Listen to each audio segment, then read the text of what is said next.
بسم اللہ الرحمن الرحیم۔ السلام علیکم۔ ایک دفعہ سلطان صلاح الدین ایوبی ایک مسجد کے پاس سے گزرے۔ وہ مسجد بہت ہی ویران تھی۔ سلطان صلاح الدین ایوبی اس مسجد کے اندر داخل ہوئے، مسجد کے ساتھ میں بنے ہوئے کنویں میں سے وضو کیا اور عصر کی نماز ادا کرنے کے بعد مسجد کو پوری طرح سے دیکھا۔ مسجد بہت بڑی تھی اور اس کا صحن بھی بہت کھلا تھا، اور جب سلطان صلاح الدین ایوبی مسجد کے دروازے پر آئے تو دیکھا کہ ارد گرد بہت آبادی ہے، لیکن عصر کی نماز کا وقت تھا، ایک بھی نمازی اس مسجد میں نہیں تھا۔ حالانکہ اس مسجد کے حلیے کو دیکھ کر ایسا لگ رہا تھا کہ یہ مسجد کئی سالوں سے ویران پڑی ہے، کہ یہ مسجد تھی اور اس میں کوئی بھی نماز پڑھنے کے لیے قدم بھی نہیں رکھتا تھا، کیونکہ اس مسجد میں نماز پڑھنے کے لیے ایک بھی نمازی نہیں موجود تھا۔ سلطان صلاح الدین ایوبی نے زمین پر نماز پڑھی، پھر اپنے گھوڑے پر سوار ہونے لگے تو اتنے میں سلطان کی نظر ایک کسان پر پڑی جو اپنی فصلوں کو کنویں سے پانی نکال کر لگا رہا تھا۔ یہ دیکھ کر سلطان صلاح الدین ایوبی اس کے پاس گئے اور پوچھا، اے بزرگ، اس مسجد کے ارد گرد بہت آبادی ہے، لیکن اس مسجد میں ایک بھی نمازی نہیں، اور یہ مسجد دیکھ کر لگتا ہے کہ کئی عرصے سے ویران پڑی ہے۔ کیا میں اس کے پیچھے کی وجہ جان سکتا ہوں؟ کیا یہاں کے لوگوں میں اتنا زیادہ لالچ بڑھ گیا ہے کہ اب ان کے پاس نماز پڑھنے کے لیے بھی وقت نہیں رہا، یا اس کے پیچھے کوئی اور وجہ ہے؟ تو اس کسان نے کہا، حضور، ایسی بات نہیں ہے، اس بستی میں کوئی بھی ایسا گھر نہیں جس میں نماز نہ پڑھی جاتی ہو۔ اس بستی کے لوگ اپنے گھر میں نماز پڑھتے ہیں، لیکن اس مسجد میں نہیں آتے۔ یہ سن کر سلطان بڑا حیران ہوا اور پوچھا، آخر اس کے پیچھے کیا وجہ ہے؟ یہ کیوں ویران پڑی ہوئی ہے؟ تو اس کسان نے کہا، سلطان معظم، یہاں کئی سال پہلے ایک بہت بڑا حادثہ ہوا تھا جس کی وجہ سے یہ مسجد ویران پڑی ہے۔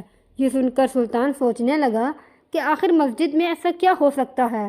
اس نے کہا، سلطان معظم، جب یہ مسجد بنی تو ہمارے گاؤں کے لوگ بڑے ہی شوق سے مسجد میں نماز پڑھنے کے لیے آتے، اور امام صاحب باجماعت نماز ادا کرنے کے بعد گاؤں والوں کو اسلام کی اچھی اچھی باتیں اور واقعات سناتے، اور اس کے علاوہ فجر کی نماز کے بعد ہماری بستی کے بچوں کو قرآن پاک کا سبق بھی پڑھاتے۔ لیکن چند سالوں بعد ایک ایسا واقعہ پیش آیا جس نے تمام بستی والوں کو خوف زدہ کر دیا۔ اس بزرگ کسان نے کہا، حضور، ایک رات امام صاحب عشاء کی نماز کے وقت نماز پڑھا رہے تھے کہ اچانک دیے بجھ گئے، اور جب دیے جلائے گئے تو مصلی سے امام صاحب غائب تھے۔ بستی والوں نے مسجد سمیت پورے علاقے کو تلاش کیا، لیکن امام صاحب کا کہیں کوئی پتہ نہ چلا۔ چند دن گزر جانے کے بعد ہم دوسری بستی میں گئے، ایک اور امام صاحب کو لے آئے تاکہ وہ ہماری مسجد میں امامت کروائیں۔ 2-3 دن گزرے، پھر اس کے ساتھ بھی وہی واقعہ ہوا، اور عشاء کی نماز کے بعد وہ امام صاحب بھی غائب ہو گئے، اور اسی طرح ہم جس امام صاحب کو لے کر آتے وہ عشاء کی نماز کے بعد غائب ہو جاتے، اور پھر ان کا کوئی ثبوت نہ ملتا۔ یہ سن کر سلطان نے کہا، آخر اس کے پیچھے کیا وجہ ہو سکتی ہے؟ سلطان نے کہا کہ اگر آج رات میں اس مسجد میں امامت کرواؤں تو کیا یہ بستی والے نماز پڑھنے کے لیے آئیں گے؟ تو اس نے کہا، حضور، یہ سب کچھ ہو جانے کے بعد اگر آپ اس مسجد میں امامت کرنا چاہتے ہیں تو بستی کے لوگ تجسس میں ضرور آئیں گے۔ سلطان نے کہا، تو بستی والوں کو جا کر پیغام دو کہ آج امامت میں کرواؤں گا۔ سلطان نے نماز مغرب ادا کی، اور نماز مغرب کے وقت 2-4 نمازی موجود تھے، اور وہ سلطان کو نصیحت بھی کر رہے تھے کہ تم عشاء کی نماز ادا نہ کرواؤ، کیونکہ وہ گاؤں والے نہیں جانتے تھے کہ یہ امام صاحب سلطان صلاح الدین ایوبی ہے، کیونکہ سلطان صلاح الدین ایوبی نے بوڑھے بزرگ کو گاؤں والوں کو بتانے سے منع کر دیا تھا۔ جب عشاء کی نماز کا وقت ہوا تو گاؤں والے حیران ہوئے کہ آخر پچھلے اتنے واقعات ہو جانے کے بعد کون سا ایسا نوجوان ہے جو اس طرح کا قدم اٹھانا چاہتا ہے۔ ساری مسجد بستی والوں سے بھر گئی تھی۔ سلطان نے 2 رکعت نماز ادا کی، اور تیسری رکعت میں جاتے ہی دیے بجھ گئے اور اندھیرا چھا گیا۔ اندھیرا جب ختم ہوا تو سلطان بھی اپنی جگہ سے غائب تھے۔ تھوڑی دیر گزری، ساری بستی کے لوگ حیران و پریشان تھے کہ آخر اس مسافر کے ساتھ بھی وہی ہوا جو پہلے امام صاحب کے ساتھ ہوا تھا۔ لیکن چند لمحوں کے بعد اچانک سلطان صلاح الدین ایوبی ایک دیوار میں بنے خفیہ دروازے سے باہر آئے، اور اپنے ساتھ سلطان نے ایک آدمی کو گریبان سے پکڑا ہوا تھا۔ سلطان اور اس آدمی کو دیکھ کر لوگ بڑے حیران و پریشان ہو گئے۔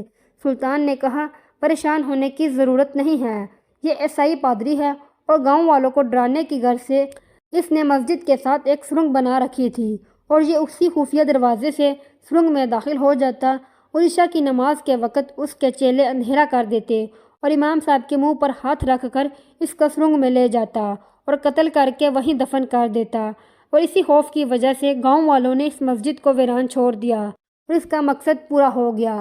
اس آدمی نے اس مسجد کے نیچے سرنگ میں اپنا ایک کلسیہ بنا رکھا ہے اور اسی میں یہ عبادت کرتا ہے۔ یہ سن کر وہ گاؤں والے بڑے حیران ہو گئے اور اس کے بعد سلطان صلاح الدین ایوبی نے اس آدمی یعنی عیسائی پادری کا سر وہیں پر قلم کر دیا اور ان گاؤں والوں کو اتنی بڑی مشکل سے نکال کر اس مسجد کو ہمیشہ ہمیشہ کے لیے سلطان صلاح الدین ایوبی نے آباد کر دیا۔ امید ہے آپ کو یہ ویڈیو اچھی لگی ہوگی۔ مزید اس طرح کی ویڈیوز دیکھنے کے لیے ہمارے چینل کو سبسکرائب کیجیے گا۔